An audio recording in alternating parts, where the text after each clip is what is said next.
ತಪ್ಪು ಮಾಡಿದವರು ಈ ಭೂಮಿ ಮೇಲೆ ಇರೋದಕ್ಕೆ ಸಾಧ್ಯನೇ ಇಲ್ಲ. ಆದರೆ ಮಾಡಿದ ತಪ್ಪು ಯಾವ ರೀತಿ ತಿದ್ಕೋತಾರೋ ಅದರ ಮೇಲೆ ಅವರ ಮುಂದಿನ ಜೀವನ ಅವಲಂಬಿತವಾಗಿರುತ್ತದೆ. ಆದರೆ ಇಲ್ಲಿ ಹಾಗಲ್ಲ. ಒಂದು ಸಲ ತಪ್ಪು ಮಾಡಿದರೆ ಮುಗಿಯಿತು, ಆರೋಪಿ ಚಟ್ಟ ಹತ್ತೋವರೆಗೂ ಆ ತಪ್ಪು ಕಾಡಿಬಿಡುತ್ತೆ. ಅದೇ ಸೆರೆಮನೆ ವಾಸ.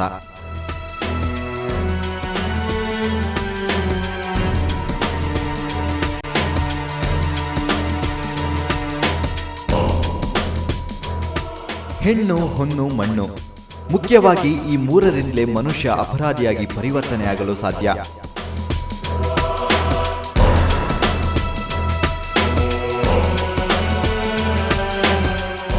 ವ್ಯಕ್ತಿ ಎಷ್ಟೇ ಸಾಧುವಾದರೂ ಆತನಲ್ಲಿರುವ ವ್ಯಾಘ್ರ ಕಾಣಿಸಿಕೊಳ್ಳುವುದೇ ಈ ಮೂರು ವಸ್ತುಗಳು ಮುಂದಿಟ್ಟಾಗ.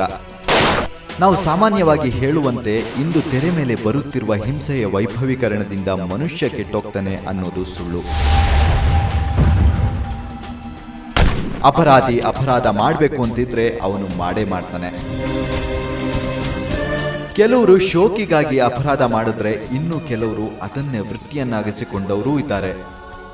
ಇಂಥವ್ರಿಗೆ ಕೆಲವು ತಲೆಮಾಸಿದವರು ರೋಲ್ ಮಾಡೆಲ್ಗಳಾಗಿ ನಿಂತು ಬಿಟ್ಟಿರುತ್ತಾರೆ. ಈ ರೋಲ್ ಮಾಡೆಲ್ಗಳು ಅದೇನೇ ತಪ್ಪು ಮಾಡಿದ್ರು ಅವರ ಹುಟ್ಟಿದ ಹಬ್ಬ ಭರ್ಜರಿಯಾಗಿ ಇರುತ್ತೆ. ಒಂದಷ್ಟು ಪೋಸ್ಟರ್ಸ್ಗಳು, ಅದಕ್ಕೊಂದಿಷ್ಟು ಹಾರ, ಕೆಳಗೆ ಒಂದು 4 ಜನ ಅಡ್ಕಸ್ಬಿಗಳ ಫೋಟೋಗಳು. ಇದು ನಮ್ಮ ಸಮಾಜದ ಅವ್ಯವಸ್ಥೆ. ಇದು ಅಪರಾಧಕ್ಕೆ ಇನ್ನಷ್ಟು ಒತ್ತು ಕೊಟ್ಟಂತೆ. ಇದು ನಾವು ನೀವು ಸೃಷ್ಟಿಸಿಕೊಂಡ ಪರಮ ಅಸಹ್ಯ ನಿಯಮ. ಇದನ್ನು ಪ್ರಜ್ಞಾವಂತರಾದ ನಾಗರಿಕರೇ ಬದಲಾಯಿಸಬೇಕು. ಆ ನಾಗರಿಕರಲ್ಲಿ ನೀವು ಒಬ್ಬರಾಗಿರಬೇಕು ಅನ್ನೋದೇ ನಮ್ಮ ಆಶಯ.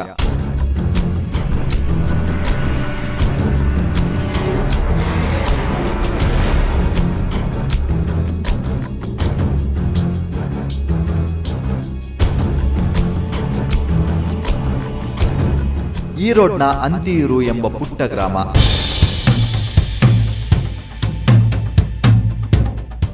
ಅಲ್ಲಿ ತನ್ನ ತಂದೆ, ತಾಯಿ, ತಮ್ಮ, ತಂಗಿಯನ್ನು ಹೊಂದಿದ ಪುಟ್ಟ ಕುಟುಂಬ ಅದು.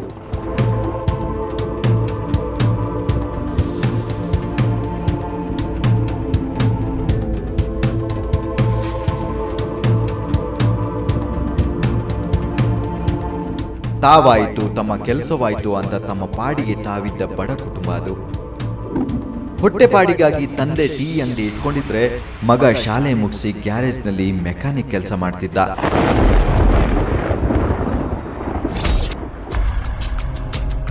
ಆಗ ಆತನಿಗೆ ಕೇವಲ 17 ವರ್ಷ. ಈತನೇ ಈ ಸಂಚಿಕೆಯ ದುರಂತ ನಾಯಕ. ಹೆಸರು ಅನ್ಬುರಾಜ್ ಅಲಿಯಾಸ್ ರಾಜ.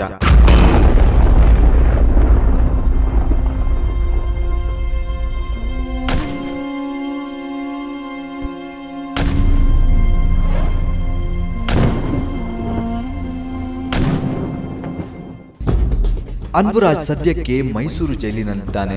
ತಮಿಳುನಾಡು ಜೈಲಿನಲ್ಲಿ 7 ವರ್ಷ ಸಜೆ ಮುಗಿಸಿ ಸದ್ಯಕ್ಕೆ ಮೈಸೂರು ಜೈಲಿನಲ್ಲಿ ಜೀವಾವಧಿ ಶಿಕ್ಷೆ ಅನುಭವಿಸುತ್ತಿದ್ದಾನೆ. ಅಂದರೆ ಬರೋಬ್ಬರಿ 21 ವರ್ಷ.